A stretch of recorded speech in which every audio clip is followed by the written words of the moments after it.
धन्यवाद अध्यक्ष जी। आज मौका मिला रेलवेज पे बात करने का और आदरणीय मंत्री जी को बहुत बहुत धन्यवाद कहने के लिए, क्योंकि बचपन से एक चीज याद रखते हैं कि वो गाड़ी बुला रही है, सीटी बजा रही है, चलना ही जिंदगी है, चलती जा रही है। झांसी और बुंदेलखंड के लिए तो विशेष रूप से इन सारे क्षेत्रों के तो हमारी लाइफलाइन ही रेलवेज है। और मैं आदरणीय मंत्री जी का बहुत बहुत धन्यवाद कहना चाहूंगा कि विशेष रूप से जो हमारे वहां प्रधानमंत्री कोच फैक्ट्री अनाउंस कर गए थे, उसका कार्य पैंडेमिक के समय भी बंद नहीं हुआ और इतनी हार्श इकोनॉमिक स्थिति जब भी देश की रही तब भी झांसी की कोच फैक्ट्री का कार्य चालू रहा।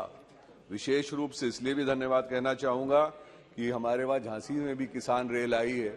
और पहली बार हमारे छोटे किसान भाई भी अपना सामान दिल्ली, बंबई तक, बड़े बड़े शहरों तक भेज पा रहे हैं। मंत्री जी को इसलिए भी धन्यवाद कहना चाहता था कि आपने जो मेडिकल ट्रेनें हमारे कोविड समय में लगाई उसके लिए, और विशेष रूप से नॉन रेलवे वालों के लिए जो अस्पताल खोले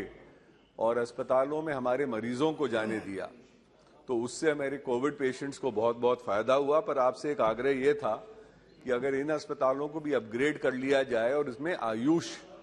की अगर सेक्शंस खोल दिए जाएं तो लोगों को और भी फायदा होगा। The Indian Railways got a major leg up under the Prime Minister's Gati Shakti project, and especially with the announcement of 400 Vande Bharat trains. Sir, मुझको अभी कुछ ही दिन पहले ही मौका मिला एक वंदे भारत ट्रेन में बैठने का। तब मंत्री जी ने अब इतनी अच्छी ट्रेनें बनाई हैं तो सर से आग्रह ये भी था कि एक वंदे भारत झांसी टू दिल्ली के लिए अगर शुरुआत करी जाए तो गतिमान की जगह चल सकती है और आगे भी ले जा सकते हैं हम इस ट्रेन को, क्योंकि यहाँ पर विदेशी पर्यटक बहुत आते हैं और हम लोगों को एक मौका बहुत अच्छा मिलेगा इनको इंडियन टेक्नोलॉजी दिखाने का। वंदे भारत एक्सप्रेस की वजह से हिंदुस्तान की टेक्नोलॉजी भी पूरे दुनिया भर में जाएगी। और एक साधुवाद इनको, प्रधानमंत्री जी को, कि जो कवच सिस्टम अभी नया बन के आया है, उस दिन मैंने मंत्री जी का ट्वीट भी देखा और वीडियो पे देखे, वो एक बहुत ही महत्वपूर्ण नया डेवलपमेंट है टेक्नोलॉजी का, जो 1/4 या 1/5 कॉस्ट में मुझको जो बताया जा रहा है विदेशी यूरोपियन सिस्टम्स की 1/5 या 1/6 कॉस्ट पे लग जाएगा। तो इस देश के लिए, हमारी ट्रेनों के लिए, और मेरे जैसे जो लोग हैं जो हफ्ते में 2-2 ट्रेनें पकड़ते हैं, उनको एक बार सुरक्षा की फिर से एहसास होगा। रिसर्च एंड डेवलपमेंट के लिए आरडीएसओ ने जो कार्य किया है उन सबको साधुवाद और धन्यवाद। दूसरी चीज जो मंत्री जी ने और बहुत अच्छी, एक out of the box thinking के बारे में जो कहा जाता है, वो है 1 स्टेशन 1 प्रोडक्ट। तो अगर इसको ओडीओपी के साथ भी जोड़ा जाए तो विशेष रूप से उत्तर प्रदेश में ओडीओपी का, आदरणीय अध्यक्ष जी आपके वहां भी कार्यक्रम चला होगा, तो ओडीओपी अगर जोड़ा जाएगा तो हमारे महिलाओं को एक और मार्केट मिलेगा जिससे उनको बड़ा लाभ हो सकता है। तो अगर 1 station 1 product can be joined with ODOP sir. दूसरी चीज जो आपने बहुत अच्छी करी थी वो ये थी कि सर भारत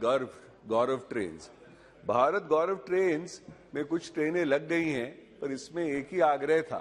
कि बुंदेलखंड जैसे क्षेत्र जो राम भगवान की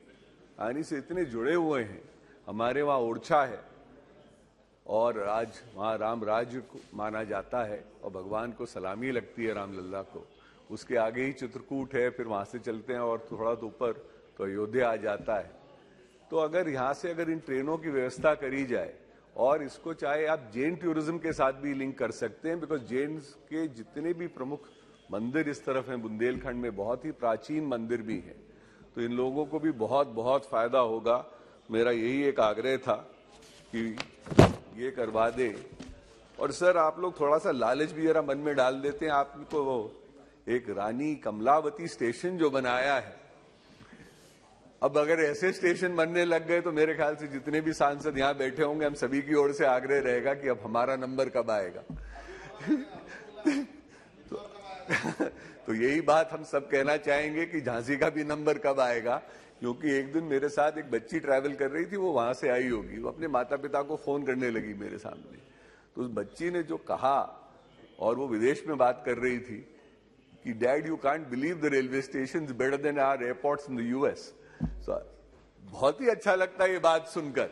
और दिल उस दिन बहुत खुश हुआ। तब पर दूसरी लेकिन जिज्ञासा ये भी मन में आ जाती है कि हमारा नंबर कब आएगा।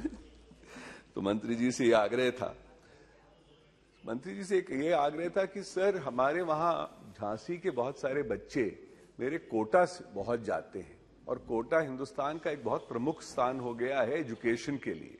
उत्तर प्रदेश से जितने भी बच्चे जाते हैं, इधर आगरा की ओर से कोटा जाते होंगे या झांसी की ओर से निकलते हैं।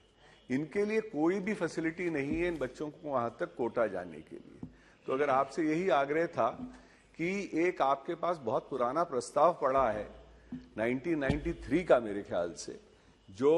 ललितपुर को चंदेरी जोड़ता है, और चंदेरी से अशोकनगर, अशोकनगर से कोटा, अगर ये शुरुआत हो जाती है इस लाइन की, खाली 25-30 किलोमीटर की है, तो आपके पास एक पूरा रूट हो जाएगा उत्तर प्रदेश को जोड़ने का गुजरात के पोर्ट्स के लिए। तो वहां पे भी एक्सपोर्ट और इंपोर्ट के लिए भी मदद देगा, और हमारे बच्चों के लिए जाने के लिए एक बहुत विशेष रूप से एक सुविधा प्राप्त हो जाएगी। पूरे उत्तर प्रदेश के बच्चे झांसी से, ललितपुर से चंदेरी होते हुए कोटा जा सकेंगे, और आपको एक ट्रैफिक मूवमेंट के लिए बड़ी सुविधा वहां से मिल जाएगी। और ऐसे ही मैं मंत्री जी से आग्रह करूंगा कि झांसी क्योंकि बड़ा डिवीजन है, तो आपके पास एक बहुत सुंदर वहां पे ग्राउंड है, तो अगर उसमें एक स्टेडियम बना दिया जाए, क्योंकि झांसी में हमारे बच्चों के खेलने के लिए क्रिकेट स्टेडियम नहीं है, हम उसको स्मार्ट सिटी में भी ले जा सकते हैं। आज रेलवे का सीनियर इंस्टीट्यूट कहलाता है, ग्राउंड बहुत अच्छा है। अगर हम उसमें आप हमारे साथ कोलैबोरेशन स्मार्ट सिटी के साथ करेंगे तो उसमें एक राष्ट्रीय लेवल का हम लोग स्टेडियम बनाने की कोशिश करेंगे। मैं मंत्री जी का, अभी मैंने किसी को सुना ये कहते हुए कि फ्रेट रेट्स बहुत बढ़ गए थे, तो उसके लिए भी साधुवाद देना चाहूंगा कि अब सारे फ्रेट रेट्स नहीं, जो पैसेंजर ट्रैफिक के थे वो वापस कम किए गए हैं, और स्पेशल ट्रेनों को हटाकर नॉर्मल ट्रेनें शुरू कर दी गई हैं। खाली पर्दे और मिसिंग है, और रात को हम लोगों को बिस्तर नहीं मिलता, तो चलिए वो तो पुरानी आदत है, होल्डॉल ले जाते थे एक जमाने में, होल्डॉल अभी भी ले जाने लगेंगे।